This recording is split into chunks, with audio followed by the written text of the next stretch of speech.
All right, everybody, welcome live to my YouTube channel, Paul Esden Jr., aka Boy Green, and you can instantly know there's been an upgrade, a brand new camera. You can see me in HD. I don't know if you wanted to, but now you can. It's fantastic. Also, another new shout out. It's easier than ever before to subscribe to the channel and enjoy what's going on. YouTube.com/BoyGreen25. It's the same as it is everywhere: Twitter, Facebook, Instagram, BoyGreen25. So thank you to all the subscribers. We reached the 200 subscriber mark, so thank you to everybody for the support. We got a brand new video right here, right now. I'm speaking with, and we have on the phone line, Scott Mason, a.k.a. Play Like a Jet 1 on Twitter, and he, of course, has the Daily New York Jets podcast. How does he do it? I don't know, but we'll talk about it with him and some other content as well. Scott, thanks for joining us, man. Hey, Paul, what's going on, brother? How you doing? Happy New Year, man. Yeah, thank you so much, and Happy New Year to you, my friend. And you never rest. I don't know where you have the time to sleep. I don't know even where that fits in. But nonetheless, Scott, I got to dive in on the Deshaun Watson thing. And it's a tantalizing thing for fans, obviously, for a lot of different reasons. First off, I guess just on the Deshaun Watson thing in general, you've had a lot of great audio podcasts that, again, I highly recommend people check out. Let's talk about the Houston Texans side of this first. You had a great interview. I won't scoop it for you. I'll let you tell the story. But you had a great inside info on the Houston Texans side of things and how everything fell apart and whether or not there's irreparable damage here. Let's start there. What happened here with the Texans and Deshaun Watson? And in your opinion, in your informed opinion, is the damage irreparable? So essentially, the story that I got, and I talked to a couple of people, most notably Adam Clanton from AM radio down in Houston, who's one of the afternoon drive guys there. Awesome dude. He got a little bit of flack recently for saying some derogatory things about James Harden, but I'm sure you can understand how a guy who is a passionate Houston sports guy would not be all that thrilled with Mr. Harden right now. The story is, it's really one of the craziest stories you'll ever hear. Basically, Bob McNair, everybody knows he owned the Texans, and he was a successful businessman. And when he passed away, his son Cal took over. And Cal was sort of his father's right-hand man, but nobody really knew anything about what he did. He supposedly never really even spoke. No one even knew what his voice sounded like. And then you had this weird chain of events where Bill O'Brien sort of ascends to the throne, and Brian Gaine, who had just been hired, gets thrown out on his butt, and that's kind of the first domino that fell. And then from there, you go from O'Brien to Jack Easterby is brought in there. Now, Easterby, it's the weirdest thing. He's sort of like a youth minister, and he was like this inspirational figure, almost like a Tony Robbins, Joel Osteen type of guy that I guess had been around, but he was popular in the Patriots locker room and all that. And somehow he ascends all the way to the top of the Texans organization. O'Brien gets kicked out. And then Deshaun Watson was told after the season that he was going to have some input into who they picked as the and to who the team picked as general manager and coach. Now, a lot of people would immediately say, well, who is Deshaun Watson to have any input? He's just a player. The thing is, they were the ones that went to him and promised him the input. He didn't ask for it. They promised he would have input. So he said, okay, great. And then they hired Korn Ferry. And Paul, we're very familiar with Korn Ferry because they're the ones that gave the Jets John Idzik. So we're naturally skeptical of Korn Ferry, the search firm. And so Korn Ferry gets paid a 6-figure to 7-figure sum, depending on who you ask. And they come back and they recommend Omar Khan, the assistant general manager of the Steelers, who, believe it or not, was one of the names during the search that the Jets had when they did hire Idzik years ago. So it's kind of funny. So they essentially got to the point with Omar Khan where it looked like it was going to be a done deal. And then at the last second, they end up hiring Nick Caserio, who they had tried to hire a year earlier. They got accused of tampering, and they couldn't actually get him. So the search firm had never recommended Caserio, and he came out of nowhere. And everybody seems to believe that this was the doing of Jack Easterby, because Easterby knows Caserio from New England, and he knew that if Omar Khan got in there, Omar Khan was going to start asking, why is this guy who's a pastor at the top of the Houston Texans organization, and why is the owner listening to him? And so he wanted to make sure he could preserve his power. So he brought in a guy that he knew would owe the job to him. And it just gets so weird with Easterby because you hear all these stories about how he's having players followed and nobody trusts him and everybody's looking over their shoulder with this guy and nobody can understand why Cal McNair is so dependent and relying on him.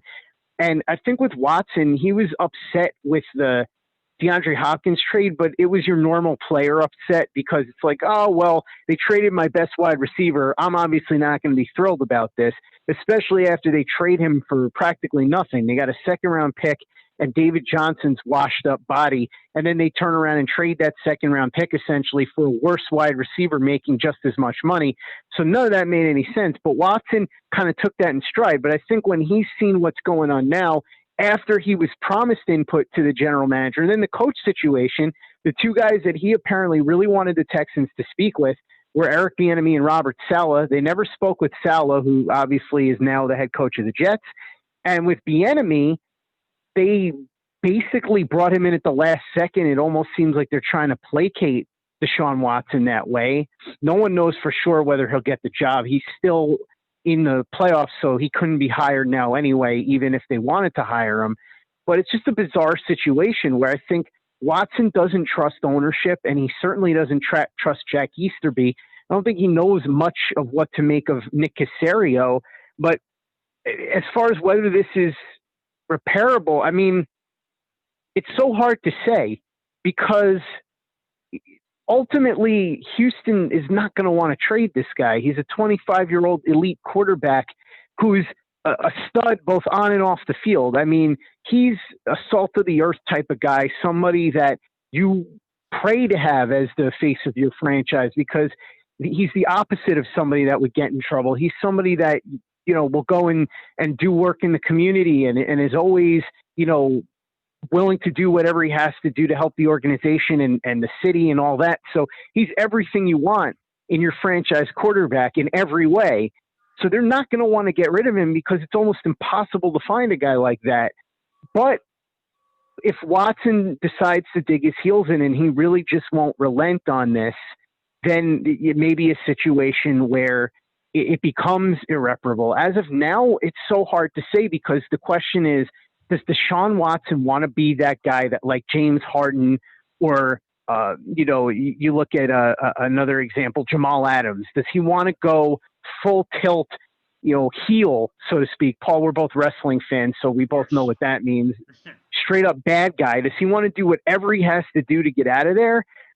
I don't know that he's that type of guy that he's willing to do that. So the question becomes, is he willing to go nuclear?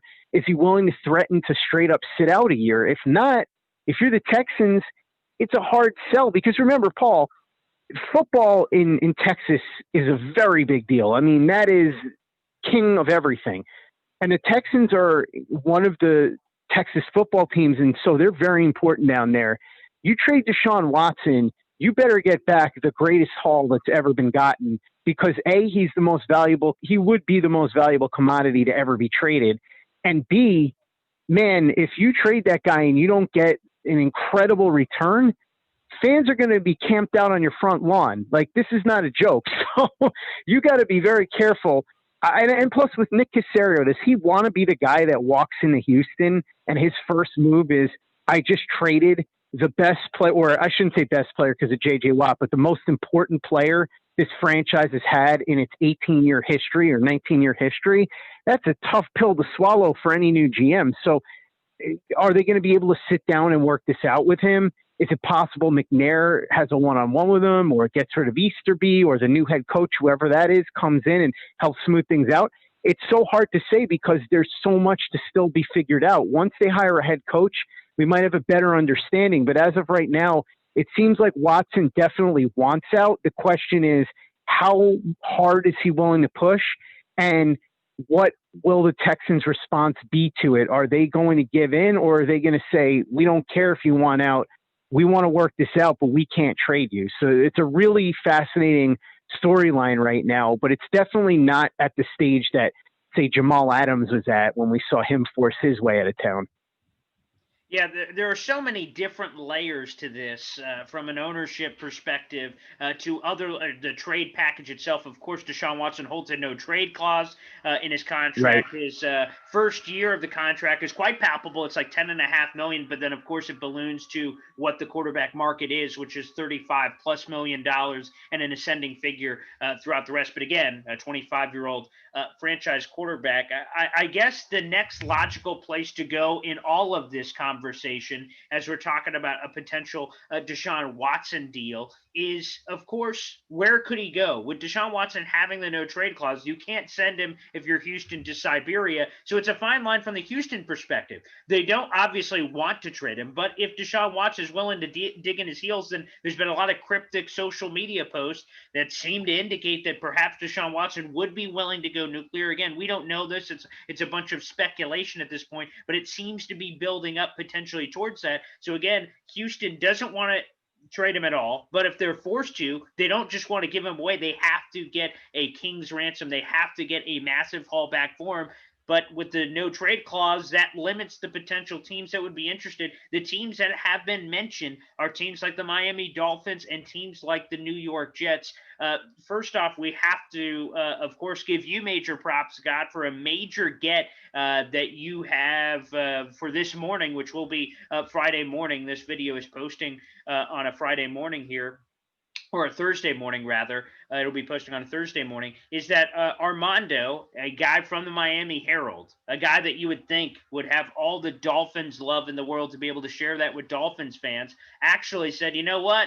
The Jets are his preferred spot, which set, of course, Jet fans ablaze. We were already dreaming about the possibilities of a Deshaun Watson combination. And now with that report, we're like, whoa, baby, what's happening here? And of course, you got the exclusive scoop of getting Armando on Play Like a Jet and kind of vetting this whole thing out. I don't want you to completely scoop yourself here, but what was to that report? Because reading the report, we went, oh my God, it looks like the Jets are the number one place he wants to go. And one of the main reasons seems to be Robert Saleh, who Deshaun Watson is really in love with. Yeah, I was fortunate to have Armando on the show, and if you're watching this video, you can go download Play Like a Jet right now. My show goes up every day just after midnight Eastern time, so by the time you're watching this video, it will have been up for quite a few hours. But essentially, what Armando talked about in his report was that the two teams that Watson has talked about going to are the Dolphins and the Jets, and that the Jets would be number one on the list. And as you said, Robert Saleh is the guy that is one of the central figures in why. Apparently, he's very sold on Robert Saleh, has been told by numerous people that are in his ear that Saleh would do great things for his career, and he's going to build a culture in New York that Watson would want to be a part of. And there's also, of course, the fact that, you know, for everybody saying that Miami has no state income tax because there's no state income tax in Florida, that's absolutely true. But what you do have to keep in mind, and Paul, you know about this doing radio, not in New York City, but in around the New York City area, is that, you know, if you're the quarterback of the Houston Texans, or you're the quarterback of the, you know, Detroit Lions, you can be a famous guy, but unless you're, you know, Patrick Mahomes out there winning Super Bowl after Super Bowl, you're not going to have that same cachet as you would having your face on a billboard in Times Square or being the face of a New York franchise. And what you have to remember is, like, Mark Sanchez wasn't even good, and this dude had his face everywhere and was getting all kinds of endorsements and making tons of money. So even though we would lose on the tax situation, and you could get into the whole thing with how I'm sure he would have smart people figuring out ways to protect the money from the tax man anyway, he would be making up in droves in endorsement deals.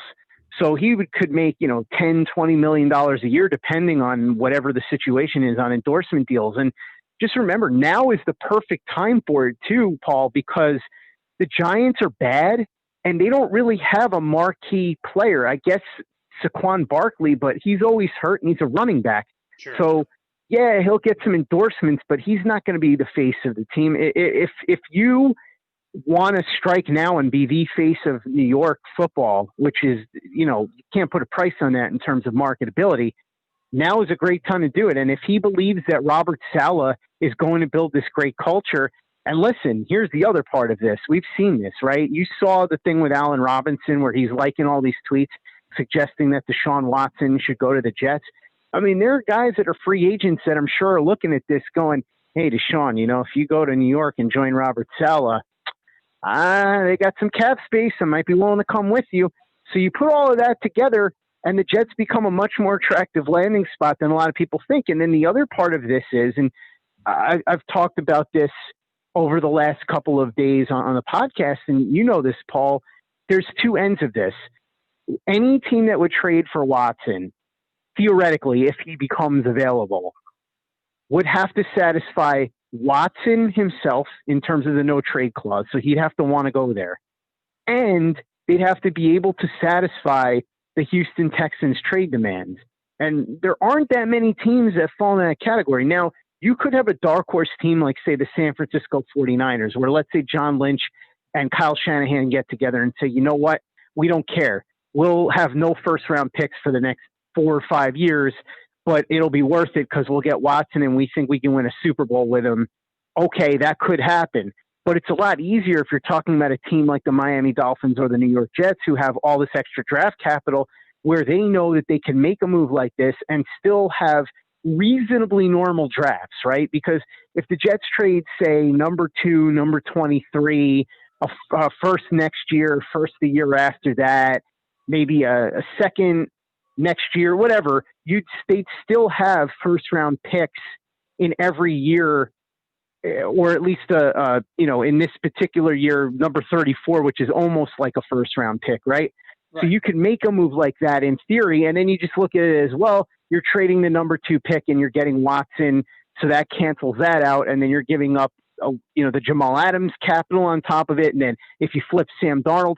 So the Jets have a lot more maneuverability here, and if Watson wants to go there, that, I think, makes it a very desirable destination and a very interesting possibility. The question, again, comes back to, is there a team out there that is willing to go crazy? And more importantly, and I think this is the biggest question of all, and this is really the only thing that matters right now, would the Houston Texans actually allow themselves to put themselves in a position to trade Watson? Are they willing to give in to him wanting to go, or are they going to just say, listen, Deshaun, we know that everything's been a problem for you and we're sorry and all that, but we want to sit down, we want to work this out because we absolutely are not going to trade you. You're the face of this franchise. Teams spend decades trying to get a player like you. Heck, Paul, we know this. We're Jets fans. I've literally watched this team draft quarterback after quarterback after quarterback and not even come close to getting somebody as good as Deshaun Watson. And they sit there and say, like Casario, let's say, and whoever the new coach is, look, we know there's been problems in the past. We're new. I don't have anything to do with that. I can promise you that any of that stuff, that ends here.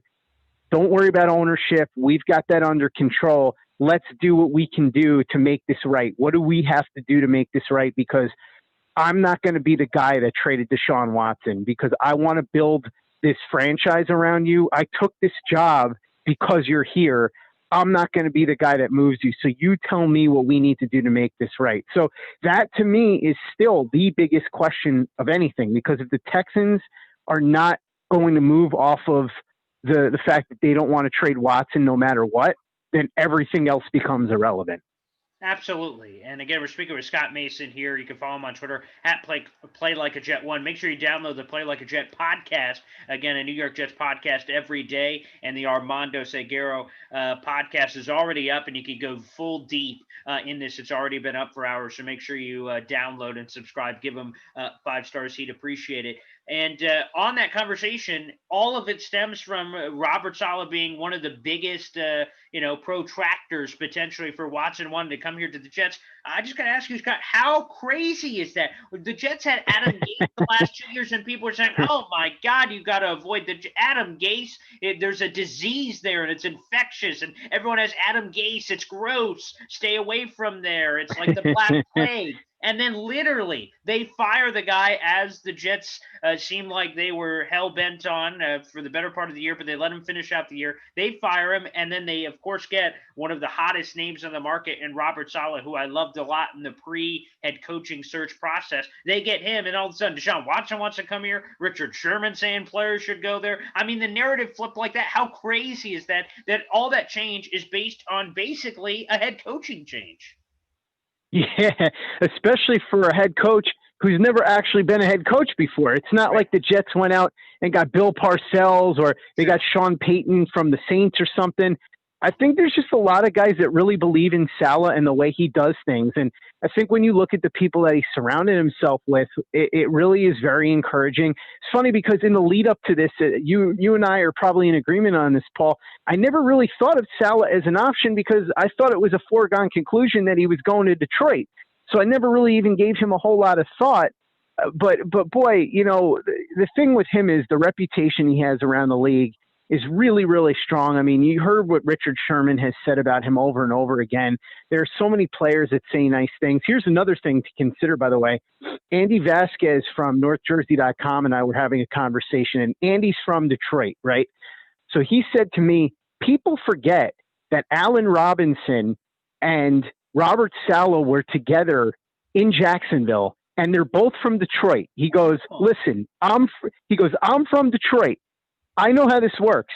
There's a 100% chance that those two guys bonded when they were together in Jacksonville, because if you're from Detroit, you find other people that are from Detroit. So it's kind of wild. Like you said, I think Saleh, he surrounded himself with LaFleur, who a lot of people are very high on, can run that Shanahan offense. So everybody knows that that's an offense that's very friendly to quarterbacks.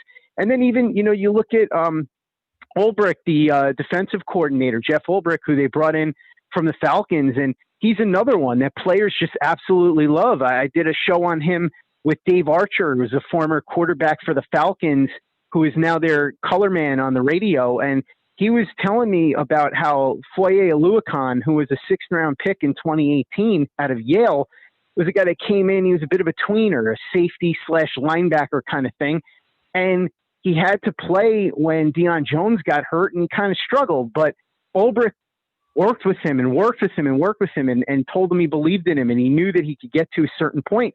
And this year, Foye Oluokun, with Ulbrich now promoted to defensive coordinator and assistant head coach, had a phenomenal year. He was the leading tackler on the team, probably should have made the Pro Bowl. And again, this is a guy that was picked in the 6th round and was thought to be a tweener when he came in. So you look at the coaching staff he's put together, you look at the image that he projects, and you look at his reputation around the league. And as you said, Paul, it's really wild that a month ago, this team was an absolute laughingstock with so many people. And now you hear stories about, well, this guy might want to go there. And boy, what a smart hire by Robert Saleh, and Joe Douglas hiring Robert Saleh. What a great move. And the Jets are getting so much praise and so much love from Jets fans, Paul. We both know this. Jets fans love to be negative, love it. And, this is a relatively small sample size, obviously, for how many Jets fans there are. But I put up a poll on my Twitter and it got over 1,000 votes. And I said, hiring Robert Saleh is good, bad, or somewhere in between. 96% of the people that responded said good. I couldn't believe it. Wow. When's the last time you saw 96% of Jets fans agree on anything, right? So you're right, man. It's crazy. It's a very wild time, and I don't know if they're going to be able to pull off some of these moves. Who knows if Allen Robinson comes here? Who knows if they're able to pull off a move for Watson? But if nothing else, it's exciting that the culture of the team seems to be shifting and that there's so much optimism around this team for the first time, probably since Sam Darnold was drafted in 2018. Yeah, well, I got to tell you, first off, fascinating nugget there on the Saleh Allen Robinson. So shout out to Andy Vasquez for that nugget. That is a beautiful nugget. I'm going to be honest, I was aware, of course, that Saleh and Allen Robinson were both in Jacksonville, but I didn't connect all the dots. That's fascinating on the potential connection there to Detroit. Also, this is going to be breaking news on this show if it was live, but we're pre-recording this. Houston is expecting expected to hire Ravens assistant David Culley as their next head coach, a guy that, quite frankly, we thought it was down to Leslie Frazier, Eric Bieniemy. So it's kind of wild. So we'll hear, I'm sure, by the time you guys are watching this on Thursday morning, you'll have a better take on it. But just kind of interesting there as we're talking about this Deshaun Watson thing. But speaking of Deshaun Watson, I, of course, have to mention some of the draft analysts like Todd McShay, who doesn't think there seems to be a big gap between Sam Darnold and Deshaun Watson, which, by the way, I am a fan of First Draft, which is the weekly show of Todd McShay and Mel Kiper. Now the moderator is Field Yates, replacing Chris Prow, who went off to other ventures. And when I heard that when I was driving home, I almost drove off the road. I'm like, that couldn't have been what he meant. And then he almost repeated it. And I went, wow. And I didn't even know what to do with it. But the analyst I really want to hear your opinion on is, what is up with your beef with Matt Miller, who, by the way, folks, here's a little tease. Matt Miller is set to join us here post-Senior Bowl on the YouTube show. So that'll be a nice 2 YouTube videos to kind of pair together here later. But for those who don't know, again, follow Play Like a Jet 1, Scott Mason. He's terrific. There is an obvious beef here between Mr. Matt Miller and Scott Mason. Jet fans are wondering what's going on here. Well, I don't think there's a beef. Honestly, I don't think Matt Miller knows who I am, to be perfectly frank. I've never met him. I just, the thing with Miller, I don't really want to get into too much. There are a lot of, let's put it this way. There's a lot of, you can Google or you can do Twitter searches, but there are some things that, let's just say there's fairly solid evidence of that I really don't respect with him, that have nothing to do with football per se. That's the main thing I really don't like about him. But I also just, Michael Kiss did a phenomenal video and it cracked me up. He was making fun of the cottage industry of draft analysts and how it's so easy to fake. I don't know if you saw this. It was a video where I've heard him talk about it on social media before, but I haven't seen the video. Yeah, it's hilarious. So he says, give me like 5 bullet points and I'll put together a killer video and it'll be like a radio hit that I could use to go all over the place with it and all this. So people gave him a couple of things and he did like a 90-second thing on a safety from some school that he made up. And obviously the guy's made up. Johnny Jobber is what he called him, right? Yeah. And he does this whole thing on Johnny Jobber. And he goes, I could pass that off as my opinion for the next 4 months without ever having seen this guy. And I just think there's so many times where, like, man, that Rashawn Slater thing is hilarious. Like, the guy's on radio and he's like, oh yeah, Rashawn Slater, I can't wait to see him play in the Big Ten championship game.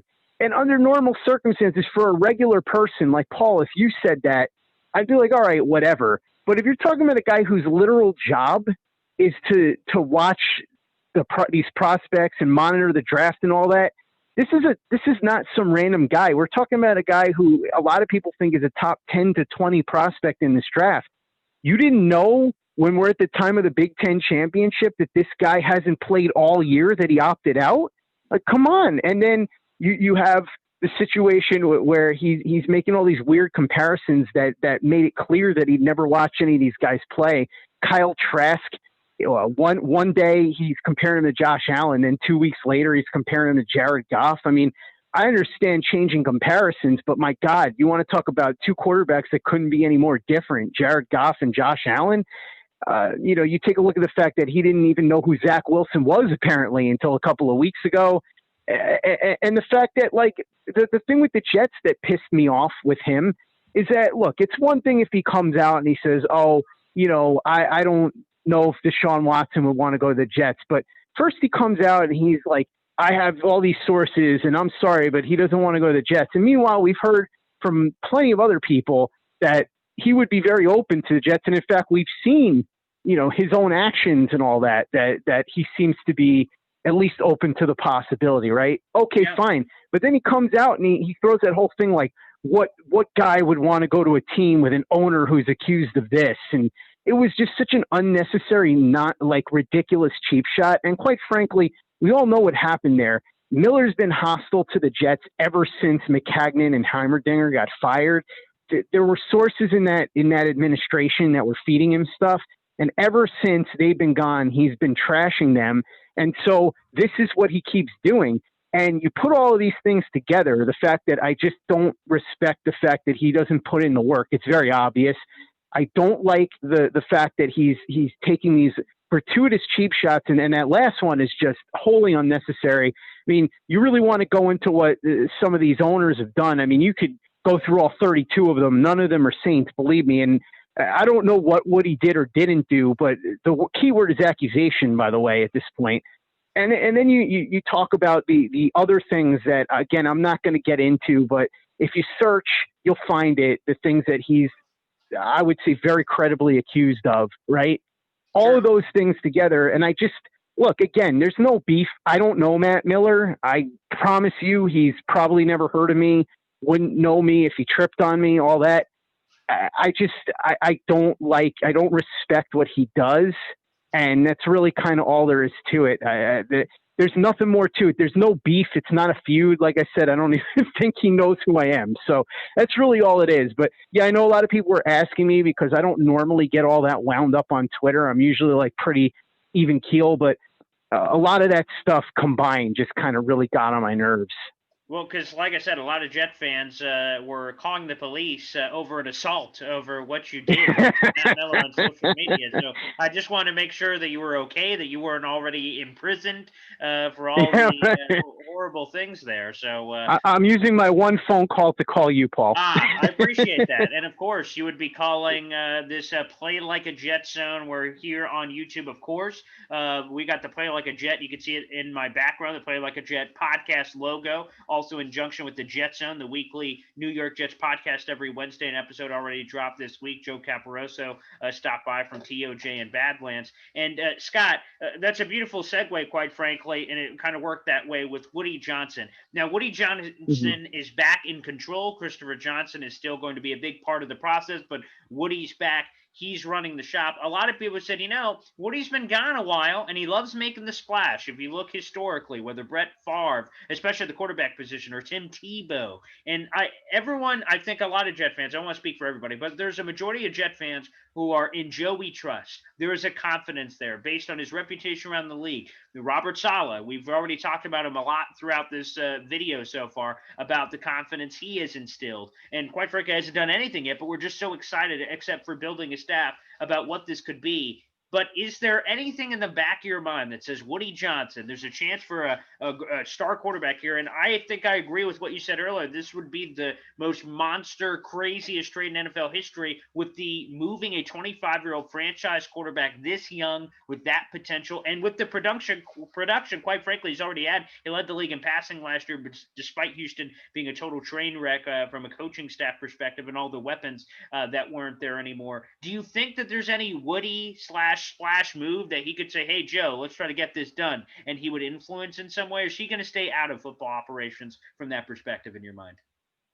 It's weird because on the one hand, you know that he loves the idea of the star quarterback. He really drove the Brett Favre thing back in 2008, which, by the way, he was right. I've defended that a million times. I know ultimately Favre hurt himself and they faltered down the stretch, but if Favre doesn't hurt his shoulder, they're a legitimate Super Bowl contender that year, no question about it. In fact, I think they might have been the odds-on favorite to win the whole thing that year had Favre not hurt himself. Just to jump in to add to it, they were 8-3. Everyone was talking number one seed, and then Brett Favre. There's the bicep, and everyone was looking good. I remember the Arizona game and the 6 touchdowns. I'm like, oh my God, we're on the precipice. How many times have Jet fans thought they were there? The 2015 year, the Brett Favre year, go to the 90s, the AFC Championship possibilities with Parcells. Yeah, everything was there for the potential. But yeah, I agree with you. Just to jump in, I want you to, of course, finish your point. But that is what I'm talking about. The move was correct.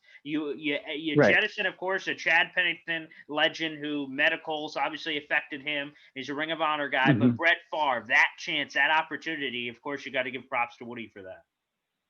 Yeah, no, he was absolutely right about that. And like you said, I mean, listen, I talked to Kerry Rhodes, and he said to me, the entire locker room, after they beat the Tennessee Titans, who were 10-0 at that point, The entire locker room thought that team was going to the Super Bowl. And yeah, like you said, people were talking number one seed. Everybody thought there was a good chance. And don't forget, that was the year Tom Brady was out. So everything was lining up for the Jets. Yeah, it was the 1 year of his career that he missed. So everything was lining up. So Woody made the right call there, but I'm kind of torn. There's also the Ben Roethlisberger thing in 2013 where there were rumors he might be available, and Woody was supposedly willing to give up whatever he had to if Roethlisberger did become available. Of course, he didn't. But I'm of two schools of thought on this. As far as whether Woody will interfere, it's tough to say. He may not be able to hold back the temptation. For me, as much as I would love to see Watson on the team, and so if Woody interfered, there's a part of me that would be like, hey, do what you need to do. I wouldn't like the precedent it would send, because if Woody jumps in and he more or less tries to strong arm Joe Douglas into making whatever move, then that means that Woody can do that at any point. You know, if he doesn't do that, if he lays back and says, look, Joe, I want you to do whatever it is you think is best, you know, and leave him to either get Watson if he becomes available or go in another direction if he thinks the price is too high. As much as I think there's almost no price that would be too high within reason, I would prefer it if it's left in Douglas's hands, because you don't want it to be a situation where the owner is pressuring the general manager and the coach into doing things that they may not want to do. Because when you see that, that's when you get situations like Washington, where Daniel Snyder for so long has had a complete loser of a franchise because he just keeps sticking his nose in with the noblest of intentions, mind you. He wants to win. It's just that he thinks he knows better than the people he hired. And so he jumps in and does all these ridiculous moves. And that's how you end up with a team that continues to lose over and over again, when you don't trust the football people to make the football decisions. If you hire Joe Douglas, if you hire Robert Saleh, you've got to trust them to be the ones to make these decisions. So as much as I would love Watson, I don't want Woody jumping in. As to whether or not he will, it's tough to say. I think he's going to have that urge to do it, but maybe his time away and seeing what went down with Gase and understanding that the fans are very much behind Douglas and Saleh right now, maybe he thinks better of it and says to himself, you know what, as much as I kind of want to jump in here, I have to learn my lesson from the past and not get involved and just let Joe do what he wants. And then when Joe comes to me and asks for my final approval or whatever, I'll give it, but I can't jump in. I think that was a lesson that Christopher Johnson learned, thankfully. At least it seems like he did, because he didn't seem to be the one to steer this coaching search. That was Douglas. And with McCagnon, it was a little bit of a different story. So, yeah, I mean, I can't tell you for sure what he's going to do, but I hope that he doesn't try to jump in here. All right, let's mix in a social question here. This is one I've received on the podcast, the YouTube mailbag, all of it. I want your opinion on it, Scott. There is a lot of people who say Joe Douglas is a guy that has preached in his 20-plus months here of running the Jet ship that he wants to build through the draft, and he wants to build up the treasure chest. And the Jamal Adams trade obviously added a lot of pieces to that mix that a lot of fans have suggested, hey, Joe Douglas cares so much about the draft, it's not his identity to be willing to give up the amount of picks that it would require to acquire a Deshaun Watson. I ask you, if that is indeed the case, Woody steps back and says, hey, Joe, you're the man. This is why we hired you. You make the decision. If the decision is solely up to Joe Douglas, I know they've said it will be a collaborative effort. But if Woody Johnson stepped back and said, Joe, whatever you think, do you think that Joe Douglas would be willing to give up a package of his picks, a guy that prides himself on the draft, to acquire a player like Deshaun Watson? What's your gut say? I think he would absolutely be in on it. Whether or not he would be willing to give up the king's ransom that the Texans ultimately are going to want and make the best offer, make a better offer than Miami, that's a tough one. I think a lot of that comes down to when he sits down with the coaches and the scouts and goes over the tape. Okay, do we believe in Sam Darnold? Yes or no? Next question. If we don't believe in Sam Darnold, how much do we like these quarterbacks? if they, for example, let's say they sit down and they're 100% convinced that they can take Sam Darnold and turn him into the guy that everybody thought he was going to be when they drafted him. Well, if that's the case, then maybe they're not willing to give up a king's ransom for Watson. Maybe they take a look at the tape and they see Fields or Wilson or even Trey Lance and say, wow, I think this guy is going to be a superstar. We can get him for 5 years on a rookie deal. I'd rather just draft him and then use my other picks in other areas to build around the draft pick. That could be a possibility too. But I do think for sure they'll be interested. I just don't know how far Douglas is going to be willing to go. It's really hard to say because he does have that reputation about not liking to surrender draft picks, believing in building through the draft. But remember, a big part of why you build through the draft is because players like Deshaun Watson are never available in any other way.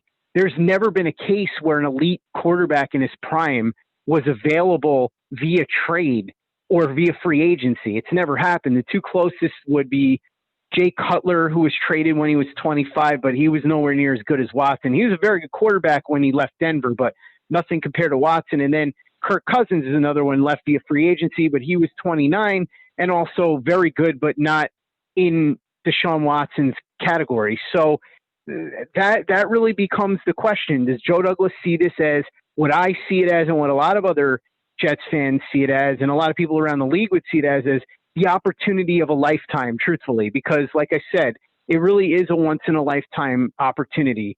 Teams spend decades trying to find a player this good at the quarterback position, both on and off the field. And the only way to be able to make it happen generally, except for a rare case like Drew Brees, where everybody kind of thought he was damaged goods and all of a sudden he becomes this amazing player. Generally, the only time you're able to do it is you have to draft a guy and hope he turns into the guy that you think he can be. Watson would be the first one where you would be getting a proven elite guy at 25 years old. So the question is Douglas willing to do whatever he has to do to get him?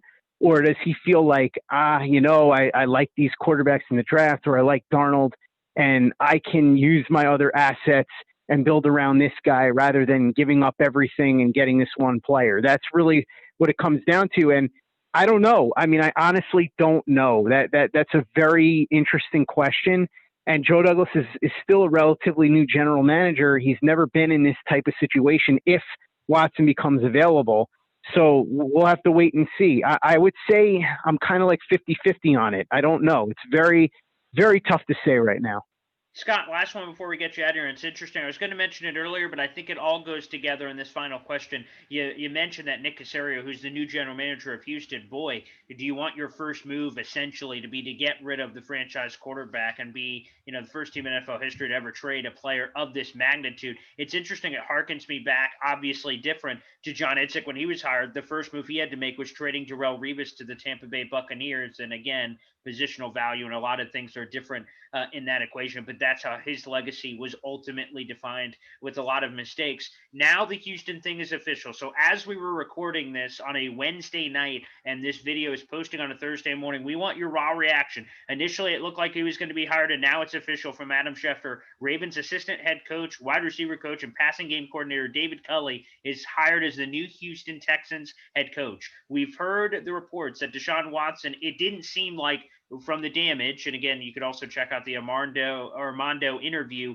as well with Scott that's been out for hours. But it seemed like no matter who the Texans hired as head coach, that wouldn't repair some of the issues that existed. And one of the guys he wanted, besides Robert Saleh, was Eric Bieniemy. And now Eric Bieniemy is going through another cycle of not being hired. So with that being said, now that David Culley is the new guy for the Houston Texans, it seems like the next domino to fall is Deshaun Watson. Now that the head coach has been hired, they've got their GM. The next phase is figuring out, okay, what's happening here with Deshaun Watson based on who they've hired, it not being one of the guys that apparently Deshaun Watson originally wanted. What's the next domino here? How does that impact all of this? Does that impact all of this? And do you also agree with that narrative that it didn't matter who the Houston Texans hired as their head coach in terms of the potential repairs to this relationship?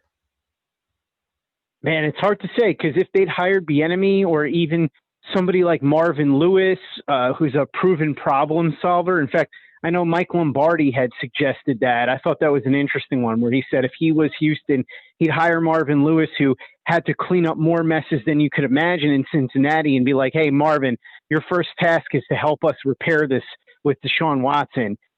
Man, I'll be honest, I don't really know a lot about this guy, but I will say this. The Ravens really struggled passing the football this year. And I know Lamar Jackson came out publicly and talked about that. Hiring the guy who was the passing game coordinator, that seems weird to me. It kind of feels like when Doug Peterson said he wanted to promote Press Taylor to offensive coordinator after Taylor had been passing game coordinator and helped oversee the worst regression in a quarterback I've ever seen in my life with Carson Wentz this year. So I don't know a lot about this guy. I'll have to ask around and find out what his reputation is, but it just seems like a weird thing. I've never even heard this guy's name before in terms of potentially being a head coach. I don't know if he maybe has a connection to Watson or something that I'm unaware of. I have no idea.